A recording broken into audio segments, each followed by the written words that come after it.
March 15, 1939. Prague, Czechoslovakia. The cold streets echoed with the sound of marching boots as German soldiers entered the ancient capital.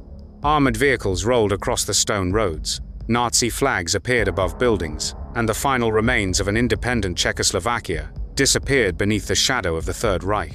To the outside world, it looked like another effortless victory for Adolf Hitler.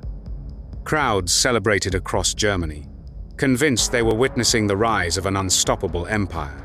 But hidden behind the walls of the German military command, one former general saw something different. He believed these victories were not signs of strength, but warnings of a disaster approaching. While others followed Hitler's ambition, he chose to walk away from power rather than support a path he believed would destroy Germany. The man who challenged Hitler before the world realized the danger was Ludwig Beck. Ludwig August Theodor Beck was born on the 29th of June 1880 in Beibrich, a town that later became part of Wiesbaden, Germany. He grew up during the final decades of the German Empire, in a society where military service, national pride, and discipline shaped the identity of many young men. His family belonged to the respected middle class. His father, Ludwig Beck, worked as an industrialist and raised his son in an environment that valued education, responsibility, and personal order. From an early age, Beck was not known as a loud or aggressive figure. Instead, those around him saw a quiet, serious young man who preferred careful thought over emotional decisions. After completing his studies in Wiesbaden in 1898, Beck entered the German army and began the path that would define his entire life. He trained at military schools, developed a deep understanding of strategy, and slowly built his reputation as a disciplined officer. Unlike many soldiers driven by personal glory, Beck became fascinated by military theory and planning. But this devotion to duty would later create the greatest conflict of his life. What happens when loyalty to the state clashes with loyalty to conscience? The defeat of Germany in 1918 changed the world. Ludwig Beck had known. The collapse of the German Empire, followed by the restrictions of the Treaty of Versailles, left the nation's military severely weakened. Like many officers of his generation, Beck believed the army represented stability during a period of political chaos. During the years of the Weimar Republic, he remained inside the reduced German military, focusing on rebuilding strategy, discipline, and military knowledge. Beck viewed the officer corps as an institution that should stand above political movements, but this belief would soon face a dangerous test. When Adolf Hitler came to power in 1933, Beck initially welcomed the promise of restoring Germany's military strength.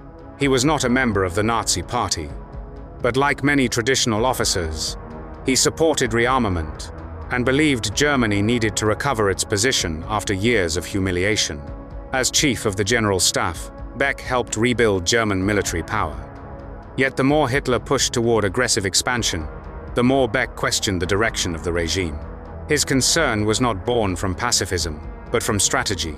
He believed Hitler was gambling with a war Germany was not prepared to win. By 1938, the distance between the dictator and the general became impossible to ignore. Beck had supported rebuilding Germany's army, but he refused to follow a leader he believed was leading the nation toward destruction. In the summer of 1938, Ludwig Beck found himself standing at the center of one of the most dangerous moments in Europe before the outbreak of the Second World War. Adolf Hitler was preparing a military confrontation over Czechoslovakia, convinced that Britain and France would not risk another major war to stop him. Inside the German command structure, many officers celebrated Hitler's earlier political victories.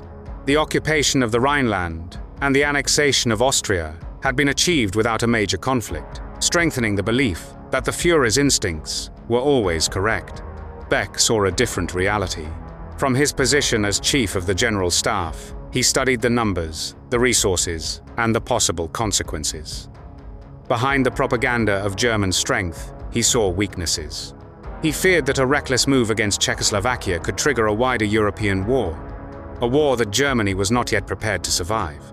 He began writing a series of memoranda warning senior military leaders about the danger ahead. Beck argued that an officer's duty was not simply to obey orders blindly, but to prevent decisions that could bring catastrophe upon the nation. He hoped Germany's generals would stand together and pressure Hitler to change direction. But the support he expected never came.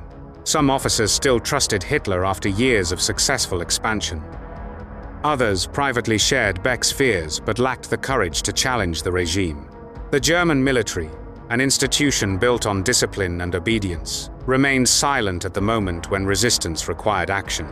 On the 18th of August 1938, Beck made a decision that separated him from nearly every other senior officer. He resigned from his position rather than continue supporting policies he believed would end in disaster. For a man who had spent 4 decades serving the army, leaving was not an act of weakness. It was a personal sacrifice. He walked away from influence, status, and the institution that had shaped his identity. After his resignation, Beck disappeared from public view, but he did not disappear from history. When Germany invaded Poland on the 1st of September 1939, the war Beck had feared finally arrived. At first, Hitler appeared unstoppable. Poland collapsed within weeks. In 1940, German forces defeated France with shocking speed. Across Europe, many believed Nazi Germany had created an unbeatable military machine. But Beck continued to see beyond the early victories. He believed Germany's enemies possessed something far greater than short-term battlefield success: industrial power, resources, and time. A prolonged war against Britain, the Soviet Union, and eventually the United States would slowly drain Germany's strength.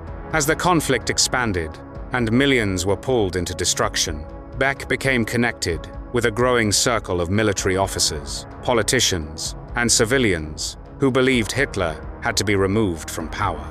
By 1942, the situation had changed dramatically. The war on the Eastern Front became increasingly brutal, and Germany's hopes for a quick victory faded. Secret meetings between opponents of the Nazi regime became more serious. Beck's reputation as a disciplined and respected former general made him one of the leading figures among them. The conspirators did not see Beck as the man who would carry out the attack against Hitler. Instead, they saw him as the person who could help rebuild Germany afterward. If Hitler was removed, Beck was expected to become a major figure in a temporary government that would attempt to negotiate peace. By 1944, Germany was collapsing from both directions. The Red Army was advancing from the east, while Allied forces prepared to return to Western Europe. Cities burned under bombing campaigns. Soldiers died on distant fronts. And the promises of Nazi victory turned into a fight for survival. For Beck and the resistance network, time was running out. On the 20th of July 1944, Colonel Klaus von Stauffenberg entered Hitler's headquarters, the Wolf's Lair in East Prussia, carrying a bomb hidden inside a briefcase. The explosion tore through the conference room, killing and injuring several people. For a few hours, the conspirators believed history had changed. But Hitler survived.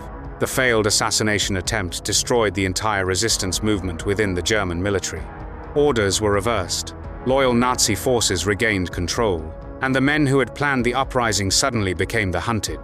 Ludwig Beck, once one of Germany's highest-ranking military minds, now faced the full force of the regime he had tried to stop.